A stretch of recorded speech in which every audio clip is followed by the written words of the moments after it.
안녕하십니까. 반도체 소식을 전하는 고독 달팽이 김석준 소장입니다. 오늘은 용인 원산면 원룸 건축 자금에 대해서 좀 말씀을 드리겠습니다. 정부에서 임대 목적의 건물을 건축하는 데 있어서 LTV가 제로입니다. 그런데 현장에서는 사실 좀 풀어가고 있습니다. 거기에 대한 얘기를 오늘 좀 해보도록 하겠습니다. 반도체 이야기는 뭐 간접적으로 하겠지만 원산면 원룸 건축자금, 원산면뿐만 아닙니다. 평택도 그렇고 뭐 수도권의 대부분 다 지역들은 그렇습니다. 건축자금 은행은 막혔습니다. 그러나 현장은 움직이고 있습니다. SK 하이닉스가 600조를 투자를 해서 반도체 팹을 4개를 건설하고 지금 첫 번째를 하고 있죠.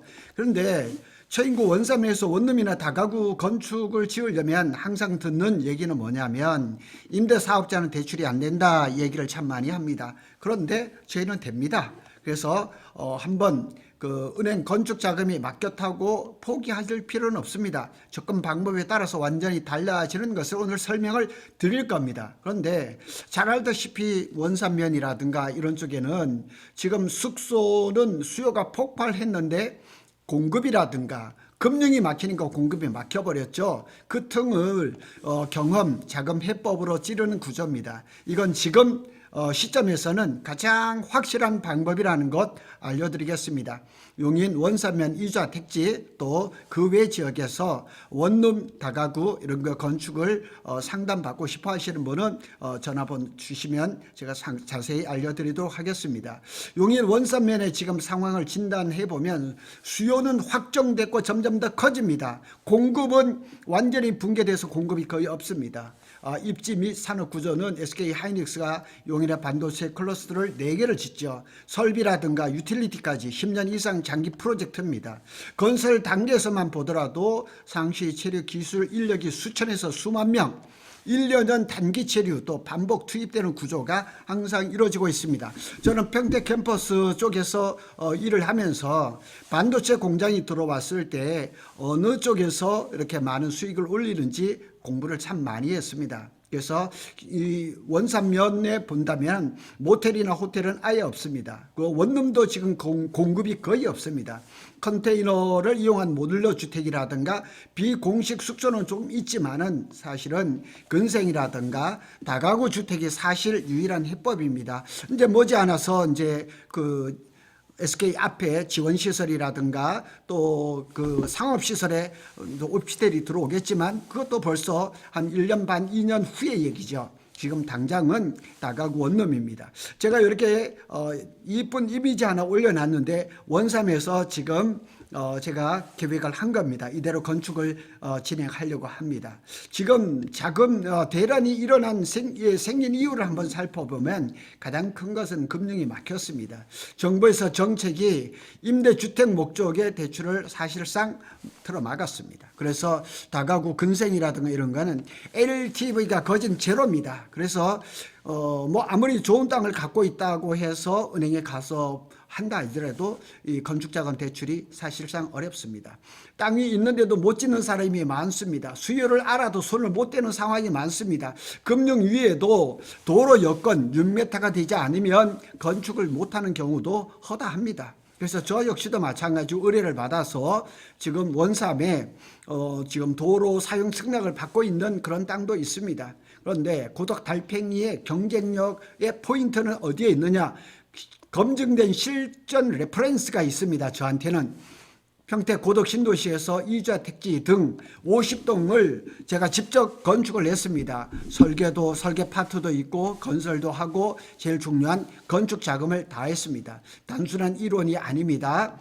실제 지어봤고 임대라든가 주택관리도 경험을 다 해봤습니다. 자, 여기 이 멋있는 이렇게 디자인도 제가 직접 해서 요거는 이주자 택지는 아니고 일반 상가주택입니다. 2층에다가 다락까지 들어간 거죠. 멋있게 이렇게 지었습니다.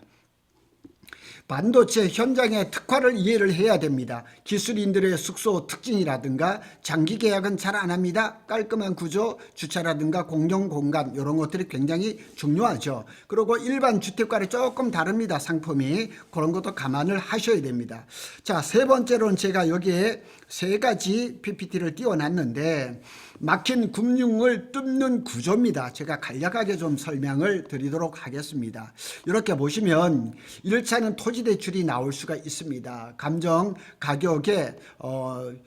가격이 예를 들어서 토지가 감정평가를 했는데 10억이다. 그러면은 80%의 대출이 가능합니다.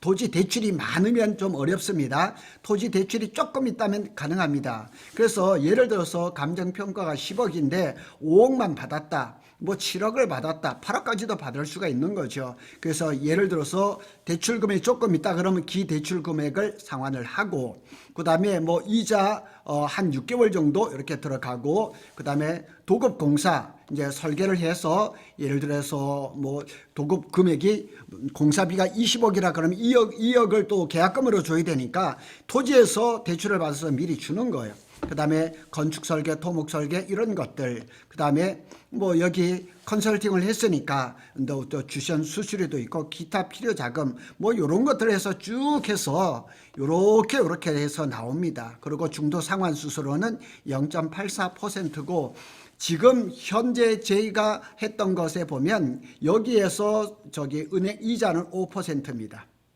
5%입니다. 그래서 요거는 토지를 해서 토지 대출을 해서 필요자금 이런 것들을 쫙 받는 구조입니다. 여기서 제가 5억을 해놓은 거는 그냥 제 마음대로 한 겁니다. 그래서 감정평가가 10억이라면 80%니까 8억까지 대출이 나올 수가 있는 거죠. 이 자금을 가지고 이제 그 건축 전에 필요한 이런 것들을 쓸 수가 있고 또 남으면 건축 자금으로 쓸 수가 있는 겁니다. 두 번째로는 토지에 대출을 해서 이제 시작을 했다. 그러면은 이제 견적을 해서 건설사하고 이제 도급 계약을 해야죠. 공사비를 견적을 하면 얼마가 나오겠죠. 그런데 은행에서는 도급 금액의 70% 이내에서 대출을 해줍니다. 예를 들어서 20억짜리 공사에서 20억 견적을 넣었다 그러면 14억밖에 안 나옵니다. 그러면 여기에서 여기 금액을 가지고 여기에서 플러스를 해서 이렇게 할 수도 있고 또 다른 방법이 있습니다. 그건 제가 실제 상담이 되면 알려드리겠습니다.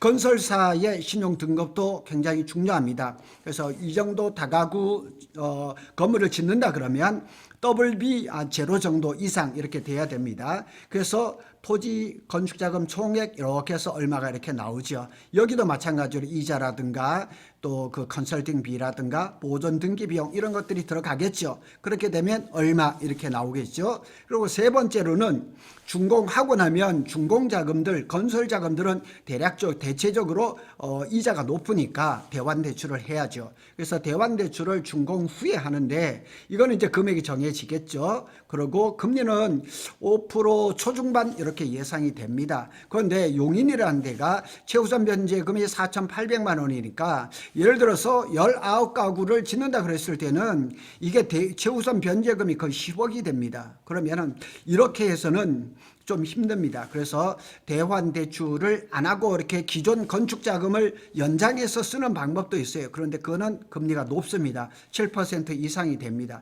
그래서 이 최우선 변제금을 감안해서 이것을 좀 회피하는 방법을 좀 봐야 되겠습니다. 일단은 제가 여기 나와 있는 대로처럼 1번 토지대출, 2번 건축자금대출, 3번 대환대출까지 이렇게 이것이 원룸주택 건축의 전부입니다. 은행대출은 지금 거의 막혀 있습니다. 한번 가보세요. 안 됩니다. 그런데 건축은 가능합니다. 이건 99% 건축주가 잘 모르는 영역입니다. 저 같은 사람은 합니다. 그래서 이미 실행 중이고 고덕신도시에서 제가 이 방식으로 여러 개를 해봤습니다.